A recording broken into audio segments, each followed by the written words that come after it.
Well, it's Trump Indictment Day 2.0. The breakdown starts now.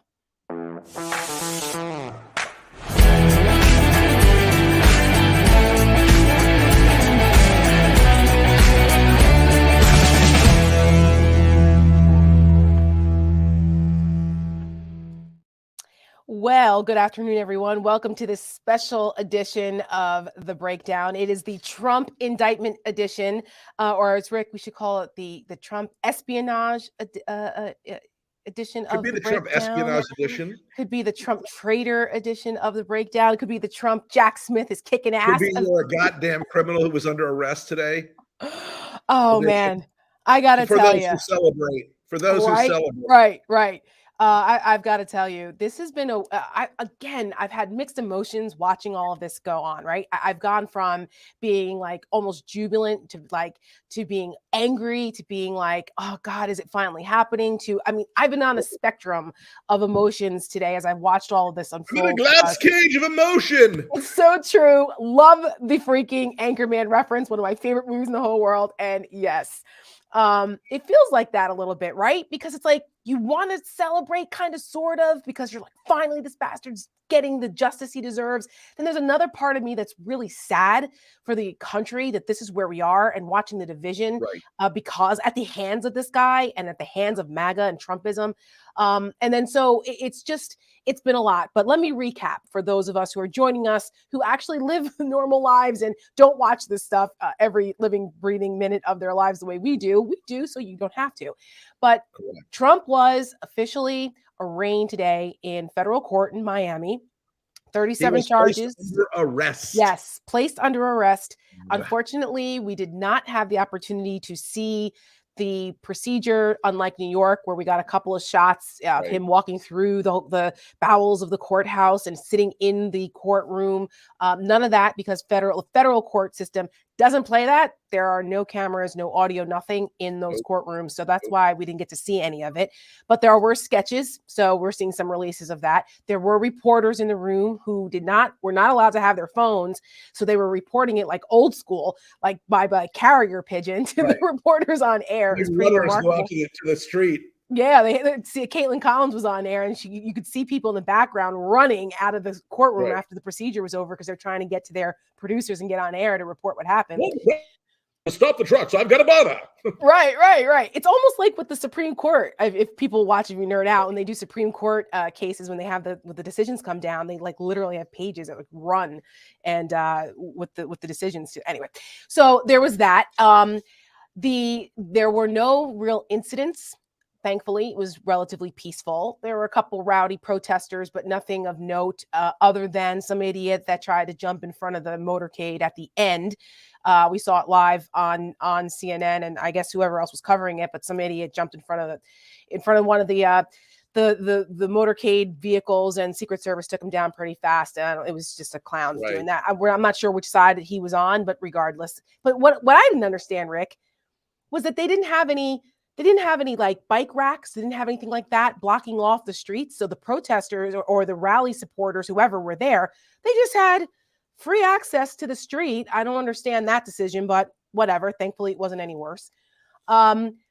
Nauta, Trump's aide, he was the military aide or valet in the White House, who left the White House and became Trump's private sector body guy, and is now indicted along with him. They are both under criminal arrest. And Mr.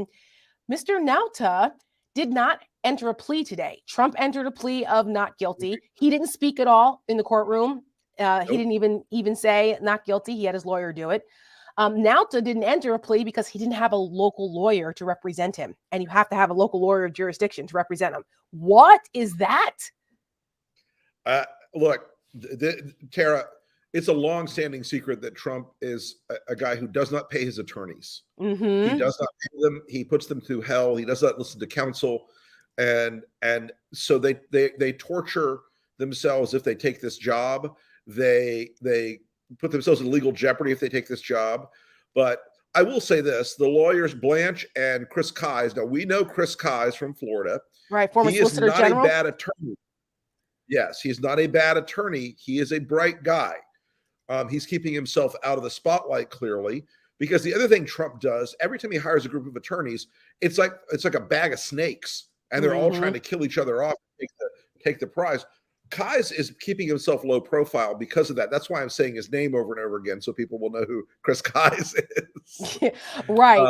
But important context there. Half of Trump's legal team basically quit last week.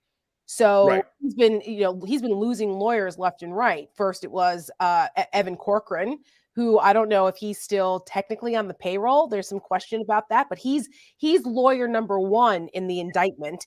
And if anyone read the indictment, please, I encourage you. It is a really quick read. Don't be intimidated with it being like 80 something pages. It's really only about 40 pages of the crux of what you want to read, right? Of the narrative. There's lots of pictures. It's easily it's like reading a script. It's super easy to read, but it is infuriating and informative. And Trump lawyer number one is Evan Corcoran, who his notes were handed over to the special counsel, that it was litigated because people go, wait a minute, this is attorney-client privilege. How are they able to get that information? Well, crime-fraud exception. That's right. Attorney-client privilege does not apply if you are criming with your attorney. So it does not. It does not. So it was litigated, and a federal judge determined that, this is crimey enough that his notes and everything and any conversations can be turned over and used as evidence. And that has been really damning for Trump so far, because Evan Corcoran was actually a good lawyer and took copious contemporaneous notes at the time that they used to fill in the gaps with all of the other stuff they found between surveillance video and text communications and all of that. So he's a problem. Then you had Tim Palatori, who has been running around cable news making the rounds. Very strange. I wouldn't hire that guy. I wouldn't hire that guy to get me out of a traffic ticket. Right? Like, mouthy. Where does he get these guys? But again, and then he quit because of Boris Epstein. And anyone who watches us or is familiar with how I feel about Boris Epstein, I have very strong feelings about what a piece of shit that guy is. And he's caused a lot of problems. Imagine 275 pounds of human waste poured into a soup-shaped object, and then its mouth hole moves. That's boring. And he's a serial sexual harasser and a liar and a really unscrupulous guy that I cannot believe.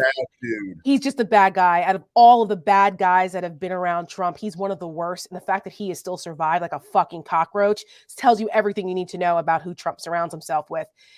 He's caused a lot of problems. So real lawyers are like, we're not trying to deal with this guy. So it's been difficult. Trump has not been able to secure a new legal team. He didn't have a new legal team with him today. They figured, okay, we can get through this, but good luck with that. Good luck. The reputational harm that comes to people who decide to defend Donald Trump speaks for itself. If only there were a phrase to describe this phenomenon. If only there were some single acronym that would summarize perfectly exactly how this occurs to every person. It's almost as if everything Trump touches dies. Almost. Imagine that, Rick Wilson. It's almost as if someone wrote an entire book about this, predicting it. Amazing. 5 years ago. I have a copy around here. You might even, everybody go grab Rick's book. Everything Trump touches dies. It's still relevant. Ask Walt Nauta.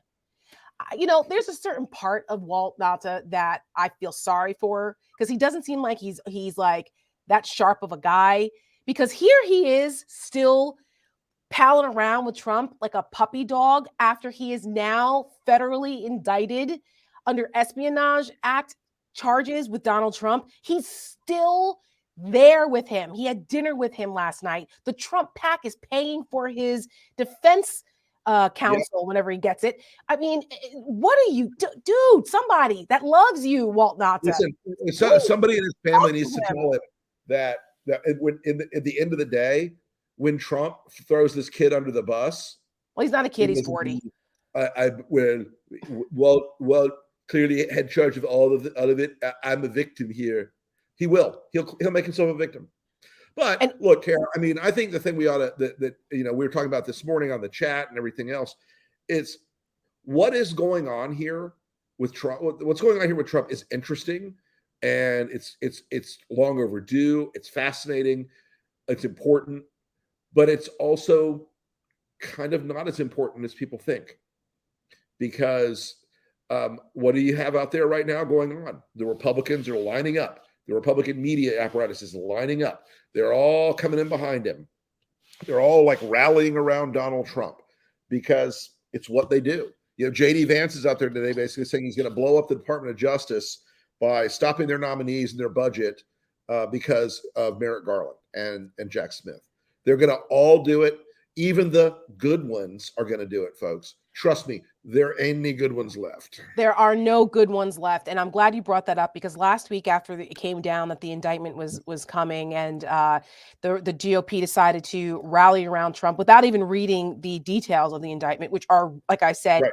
incredibly damning. The guy didn't just take like love letters from Kim Jong-un. We're talking nuclear secrets, military capability, war plans, attacks against other, foreign countries, vulnerabilities in the military for our country, like incredibly sensitive information that men and women every day put their lives on the line to collect and protect in this country. And Donald Trump had them sitting around in his bathroom, ballroom, and bedroom. It's insane. And so here they are out there, and one of them, and we have a rapid response we put out last week. And this one I'm so glad that we did, because people like her, this Nancy Mace, who tried to portray themselves as being kind of sort of the normal Republicans, and ain't no normal ones. Right, mainstream media loves her, and they put her everywhere because she presents well. Well, Nancy's a moderate, isn't she? Yeah, no, she's not. Take a listen to what she said. This was last week, right after the indictment was announced. Listen to her. This is a normal one.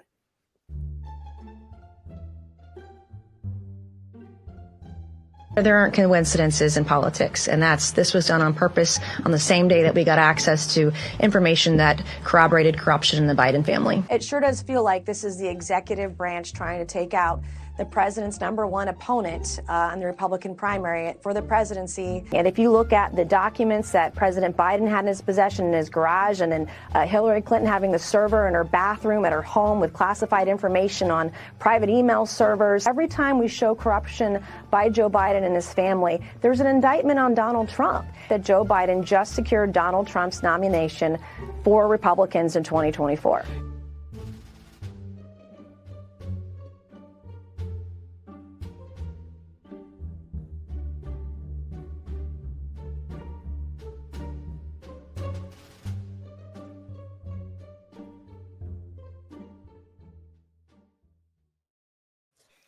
Are they kidding with this? The whataboutism, Rick, the whataboutism, it's giving me hives. I look at a person like Nancy Mace, who I know is not a stupid person. And I look at people that I know have privately told my friends and told me how much they dislike Donald Trump over the years. And Nancy Mace made a big deal with a lot of my Republican fundraiser friends. I hate him. He's destroying the country. I'm not like that. I'm not one of them. I'm not that guy. But you are, Nancy. Mm-hmm. And the rest of them are too. And whether they're talking today or not talking today, the small fry in this race, whether they don't have a lane either way. Vivek doesn't have a lane. Chris Christie doesn't have a lane. They're playing two different angles. Vivek is like, I'll set myself on fire for you, boss. Christie's like, oh, I'm suddenly born again hard against Trump and his corruption. Right. It's all bullshit. At the end of the day, none of them will say the key thing. And the key thing is this: I will not vote for Donald Trump if he is the nominee. I will support Joe Biden because I recognize Trump is a danger to democracy, to America, to our future and our freedom. They won't say it. They can't say it. They are morally crippled by this entire situation. And one other thing today, it's like Trump loved today in part. Y'all should not think Trump was like, oh, I'm so sad. Trump loved the spectacle. He loves the cameras on him. I guarantee he was in the car looking at his phone, like, who's taking this live? Who's got this shot live? He was waving and was doing the thumbs up from the truck. CNN caught it live as he was going by. He was reveling in it. He might have seen, there were some reports that he was a little, slumped and over in the courtroom or whatever. But maybe that's true, because when you're in a federal courtroom, you shrink a little because you're in big shit trouble. But once he got out, the oxygen of all of those crazy freaking rally supporters there, Trump supporters with more Trump flags and American flag, which speaks volumes. It gives him him energy, it gives him oxygen, and then he goes and he does this unscheduled stop. I don't believe that for a minute. It was totally coordinated. The service absolutely scheduled that stop. They had to know ahead. I mean, they have things called OTRs, off the record stops, but they also know somewhat ahead of time so that they can be prepared for them. It just wasn't on the official schedule. It was one of the famous Cuban restaurants there in Versailles in Miami. You know it well, Rick. He stopped there so that he could get all of his supporters praying for him and him getting happy birthday sung to him. It was a fucking sickening scene. I wanted to throw up. And praise to Jake Tapper, who told CNN to cut the feed. He was like, we don't need to see this anymore because Trump is turning something extremely serious into a campaign rally. Cut the feed, and good for him. Well, and a lot of the Democrat or Republicans who I was following on social and on Telegram and places today, it was like when the motorcade rolled out, they were like, "That's the president. That's how a president looks. Look at that motorcade. He's powerful. He's the 800-pound gorilla." I'm like, no. We had some music. We had some pieces on that. Yeah. Of course, we had to give it the Lincoln Project treatment. Take a look.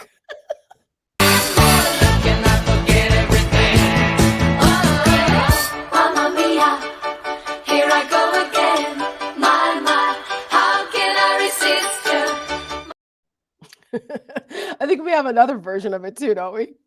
Yeah. On the road again. Just can't wait to get on the road again.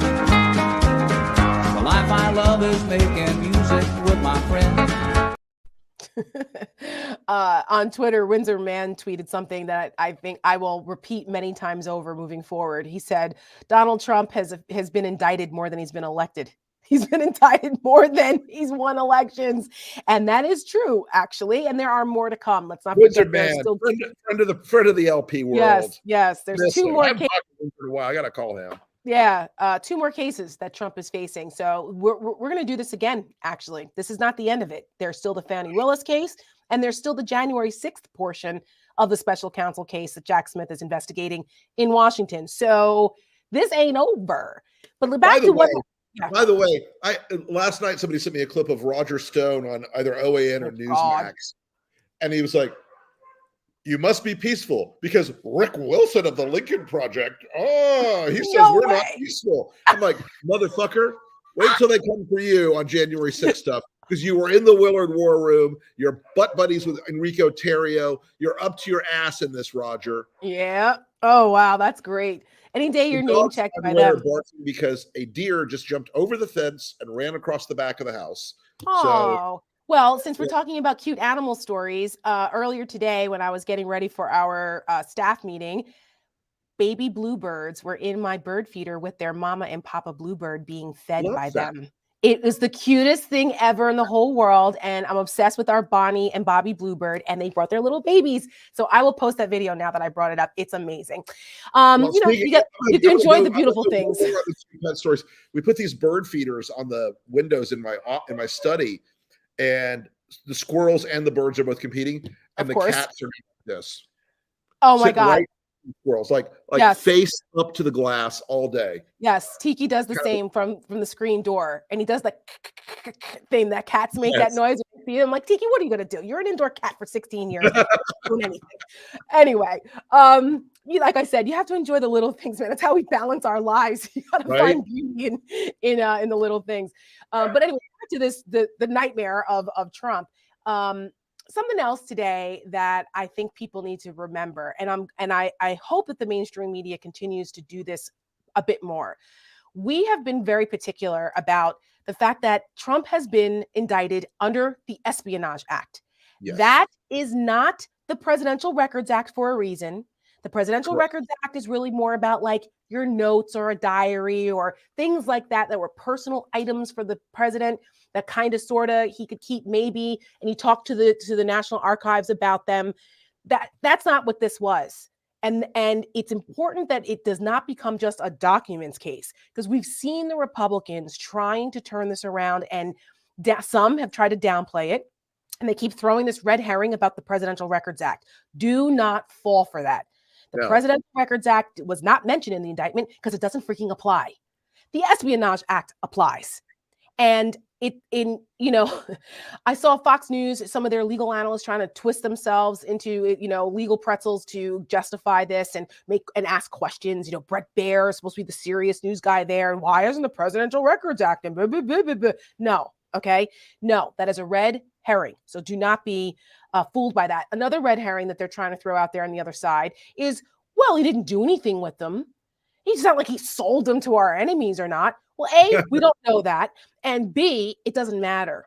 He was unlawfully retaining them and then obstructed justice. And if you read the indictment, it goes line by line how he tried to get his lawyers to cover it up, how he got William Nauta to move boxes around to try to hide them from the FBI.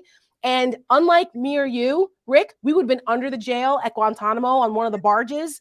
Right. If we had done this. A year and a half, the government asking for their documents back. They do not belong to Donald Trump. These are sensitive intelligence documents that belong to our government agencies, to the American people, not to Donald Trump. It will never cease to amaze me just how much Trump's excuses on this were so far beyond the pale and so far underneath the standard of what any rational human being would have applied. Yeah. No one wakes up in the morning, if they've ever been given their briefing on how you handle classified, and thinks, I'm just going to take this shit home.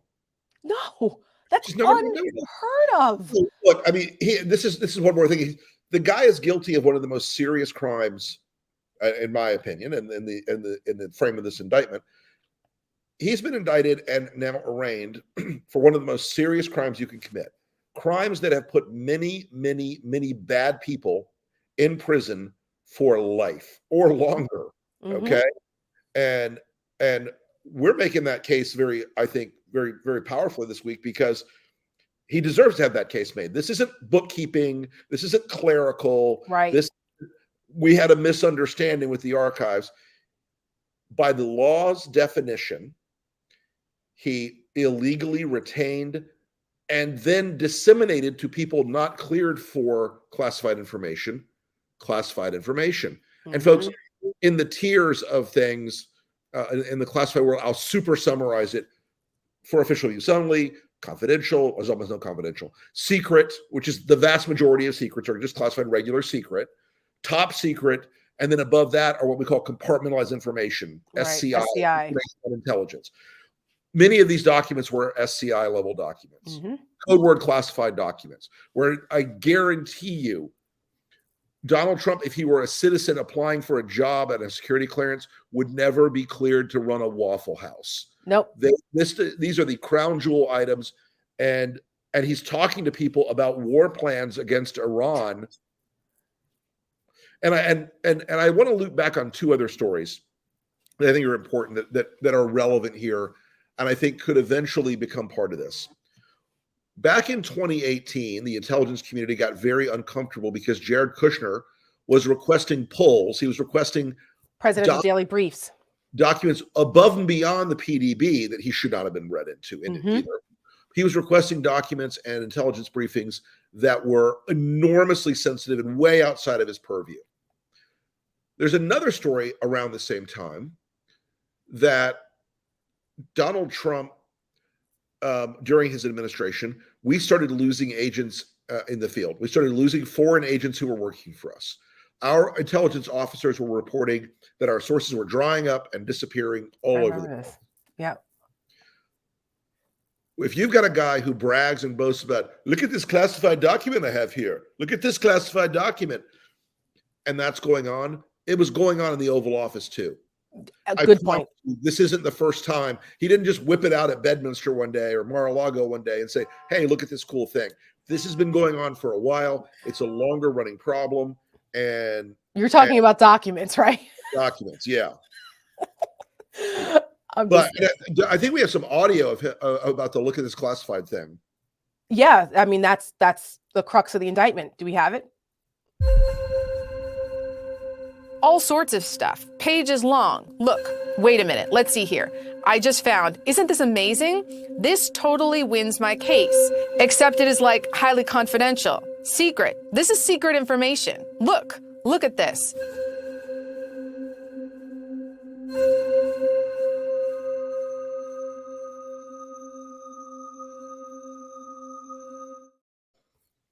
Now that is Paula Reed, who was the reporter for CNN who broke the story. They got access to the audio tape, and she read out. That was a readout of what Trump actually says on this thing, and that was plans to bomb Iran. Now that we know. And all of this, why? Because he was pissed off that General Milley was getting too much attention, because Milley was out there speaking out against what an ass Trump is. And because Milley wouldn't open fire on Lafayette Square protesters. That too. Something else also, I'm glad that you brought up the Jared Kushner thing.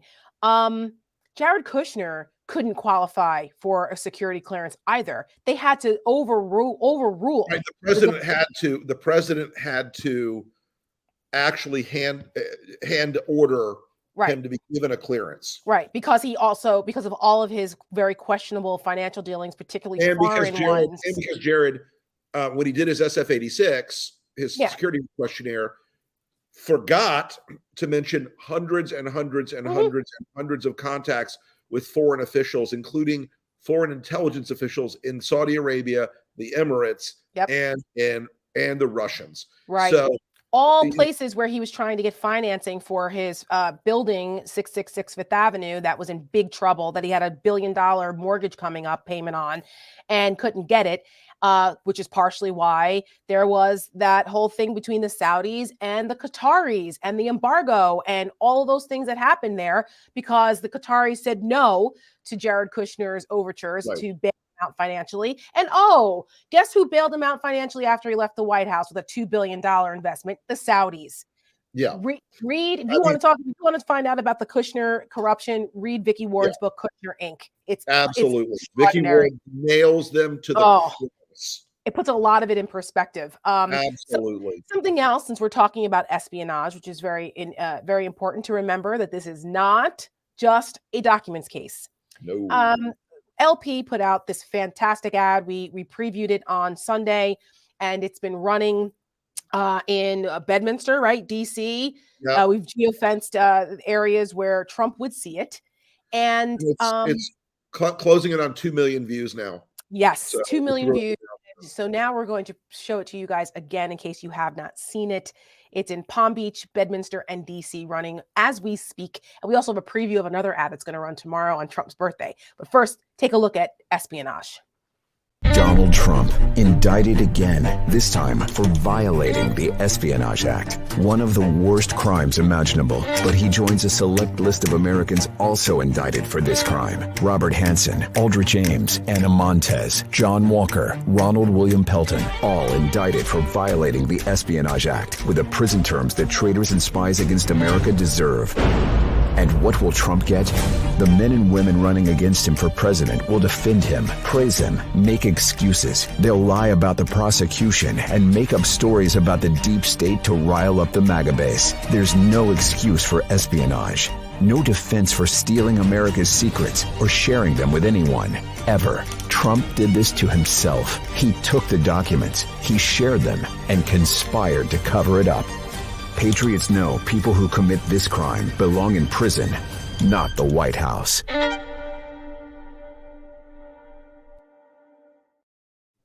That's a good ad. Thank you. Thank you very much. And folks, we're looking to expand this ad beyond just these micro-targeted audiences right now. We think this thing needs to be much further disseminated. We think it makes the stakes clearer than a lot of the conversation about this. It really puts him in the same category with these people who have done horrible things to this country. So if you could support us on this, we're trying to expand it at lincolnproject.us/donate. We would appreciate it, because this one's really punching through, and we think it's an ad that will define the man who is still the odds-on favorite to be the Republican nominee for president. He is still the odds-on favorite, no matter what Ron DeSantis or any of the other Republican candidates are fantasizing about. This isn't going to take him out. This case might not even be done by the time the election shows up. So I think we're going to have a very powerful message here. And it's one we'd appreciate your help on putting out there. And you know what, Rick? The fact that this is not taking him out is partially because the Republican leadership continues to enable an excuse. instead of taking this for face value and being honest with the American people about the seriousness of Trump's Right. behavior, they're over here playing a whataboutism game, comparing this to Hillary Clinton's fucking emails. I mean, I swear to God, if I hear that one more time, I'm going to throw up. This is not nowhere close. You know what? Hillary Back in the day, Tara, you and I were both like, yeah, these email things sound terrible. It wasn't great. It wasn't great. We were critical of it. And it turned out to be less of a big thing than it looked like. Yes. But here's the deal. The amount of ink, electrons, and vitriol that have been spilled over Hillary Clinton's goddamn emails, and Sean Hannity going, bleach bit, hammers, hold on her, over and over and over and over and over and over and over and over again. That's like a 2 on the national security risk scale. I would say it was a 1 after what we found out. Yes, that was like a 1. That was like reckless, and like she shouldn't have done it. But at least they cooperated and they didn't engage in willful obstruction of justice when it happened. And lawyers weren't engaged in a potential criminal activity and had to recuse themselves or become state's evidence or whatever. And however Jim Comey decided to handle it, you cannot say that it was all about trying to screw Trump, because if that were the case in 2016, then how come the FBI didn't reveal the fact that Donald Trump was under investigation for Russia stuff? I think that would have had a material impact on people's opinions in October of 2020. Oh, by the way, the guy's under investigation for playing footsie with the Russians. I think that's information that the American people would have wanted to know. So this would have been good to know. Right. So this narrative, but instead, what did Comey do? 10 days before the election, he mentions that the investigation into Hillary is reopened. So this nonsense of that, the Justice Department was, it's good then, but bad now is crazy. It can't be your for law and order when it's to benefit you politically, but not when it's going to be applied to you in the same way. Donald Trump was the one who set the standard, and Ken Buck, of all people, who is a Freedom Caucus MAGA loon, Ken Buck today on CNN actually made comments to Dana Bash saying, well, it was Donald Trump who said that handling classified information was an important job for the president and it shouldn't be tolerated if it's not done well, and blah, blah, blah, blah, blah. And Dana Bash was like, you just set the standard. That's what Donald Trump's standard is. And this is 100 times worse. So how are you still reconciling Trump's behavior? And what he said? He said, I won't support a felon. And if half of this is true, just like Bill Barr said on Sunday, if half of this is true, this is really bad for the president. Really? This is a MAGA guy now. So what are they doing? Are they deciding that national security and protecting our national security is important for the president, or is it not? You can't go after Hillary and have a coronary about what Hillary allegedly did with keeping 1 or 2 classified emails that were not about anything remotely close to what we're talking about now.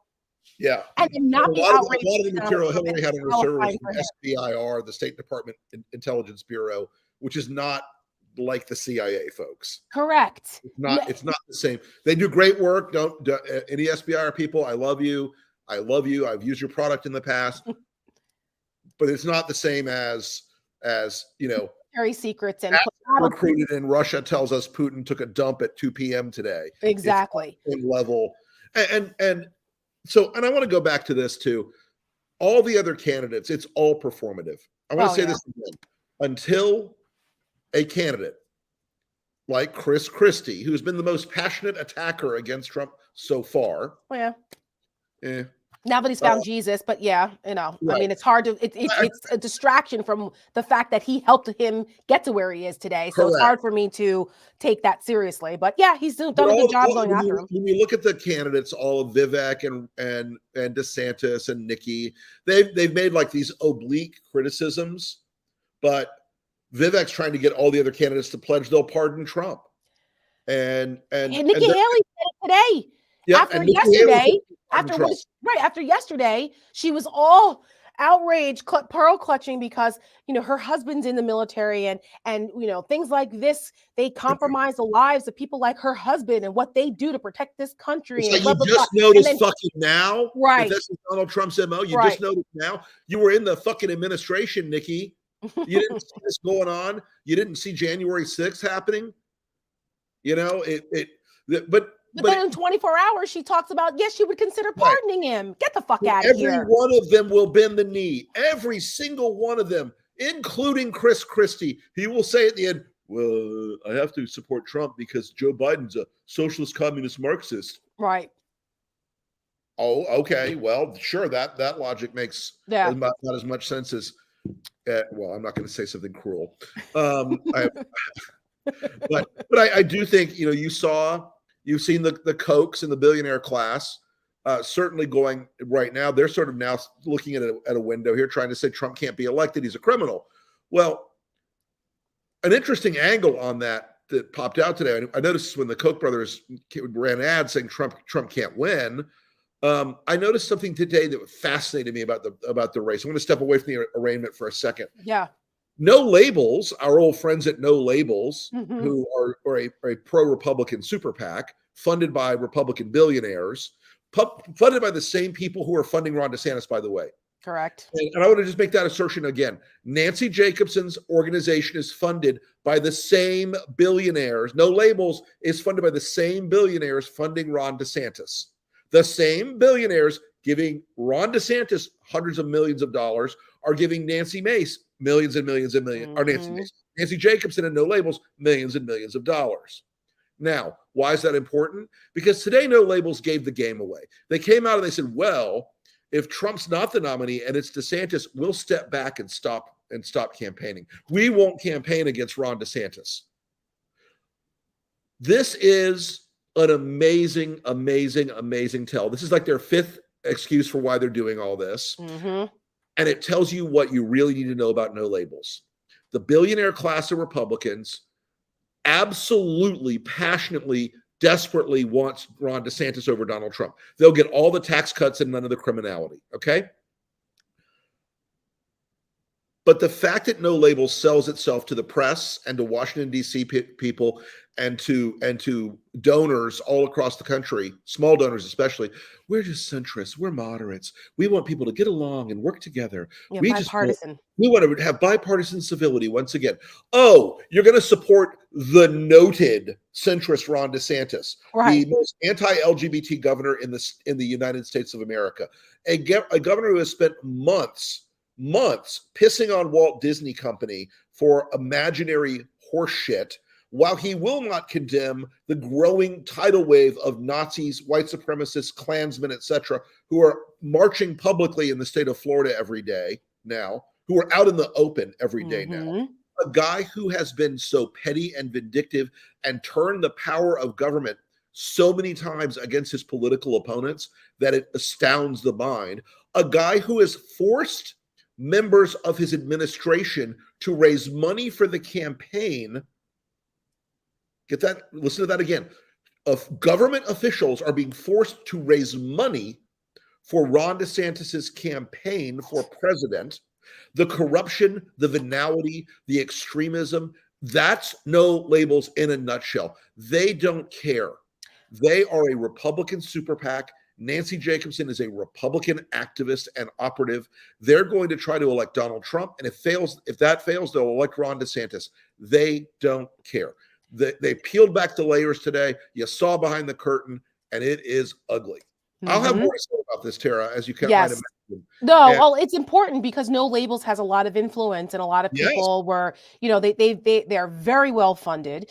And this idea of a third party run, they're preying on the appetite in this country for a third party because they're pissed off at both Democrats and Republicans. So it sounds great, except that in practice, it's not practical right now. The way our election system is structured, a third party will never work in the near future. A lot of things structurally have to change for that. And given who they're supporting behind the scenes, to your point, what you just laid out, it helps Donald Trump and other extremists like Ron DeSantis. It helps the Republicans. If it's Ron DeSantis and your argument is that Joe Biden is an extremist and Ron DeSantis isn't, right? That is the most mendacious, psychotic, bizarre assertion I think you could possibly make. And this is really comes down to the fact that Nancy Jacobson and Mark Penn, her husband, run No Labels. It's a cash cow for them. They make a lot of money. They make enough money, by the way, so that they have a tunnel under their house to the house across the street from them that holds their collect $1 million of art. That's how much money they make. Yeah. And these people are willing to burn down America. But you know why? Because Hillary Clinton fired Mark Penn and Barack Obama refused to hire him. Right. That's what this whole psychodrama is about. But No Labels is supporting Ron DeSantis. Clear as a bell. They said it on the record today. Yeah, They'll did. pull out of the race if Ron DeSantis is the Republican nominee. And I hope that people pick up on this, because obviously it's getting lost in the tidal wave of news over the historic indictment of Donald Trump federally. It's a tremendously important story, folks. Huge story. I think that the Washington intelligentsia and the Beltway media will continue to pick up on this story because it's a juicy one, and people like us and others that are in this fight that find what they're doing so mendacious that we're not going to let that go. Let's not forget that Ron DeSantis just passed a 6-week abortion ban in Florida. 6 weeks. So Democrats are okay. Moderates are okay with a 6-week abortion ban. No, they're not. No, they're not. That is an extremist position. Even people who are Republicans are not comfortable with a 6-week abortion ban. So, let's not kid ourselves. Banning books about Rosa Parks and Anne Frank. Exactly. Super moderate, right up the middle. Right up the middle. Right. Defunding diversity and inclusion programs at historically Black colleges and public universities in Florida. That's great. The other night on the Tony Awards, the other night, one of the presenters called him the Grand Wizard of Florida. It was great. It was great. But anyway, I think that we have to preview what our little birthday present for Donald Trump tomorrow. For those who don't know, tomorrow is not only Flag Day. We've had a campaign going on about the importance of the flag, and we are so thankful for everyone sending in their videos and their emails telling us at Lincoln Project what the American flag means to you, because we're tired of those traitorous bastards co-opting what the American flag is and what it means to be a patriot. So thank you. Continue to keep sending those in. We're going to keep doing this campaign through the 4th of July. But tomorrow is Flag Day. So keep sending your stuff, and we've got good stuff. But tomorrow is also Donald Trump's birthday. And Lincoln Project has a little birthday gift for him. This will be running in Bedminster on Fox News, so we know he'll see it 6 times a day tomorrow. Happy birthday, Donald. Happy birthday, Donald. Take a look.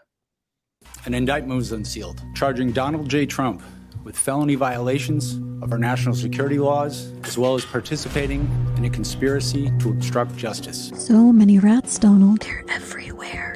So many people turning on you after all you've done for them. Stabbed you in the back. So many people lying to your face and making deals with Jack Smith. Everyone. Benny Willis, Alvin Bragg. Using you. You made them all so much money. So generous. Made their careers. You gave them their dreams. Now they're after you. They took yours. Cooperating with Jack Smith. They never cared. It's hard to know who to trust. Snitches. They're all watching. You can't trust anyone. Listening. Even your family. Recording you. Everything you say. Spying on you. Everywhere you go. It's bad, Donald. All the time. It's just you. Betraying you. And the rats. Or we'll jump ship. So many. It's just you. Rats. And them. So many rats. I love our Whispers ads. I love those. They are the best. And other organizations may try to, do a low rent version of ours, but nothing compares to the Lincoln Project. I don't need to see Dollar Store Lincoln Project ripping our ads off again. You know who you are. Yes. So on that note, happy birthday, Donald. Right. You got a federal indictment and Espionage Act charges against you. Happy fucking birthday, you traitorous bastard.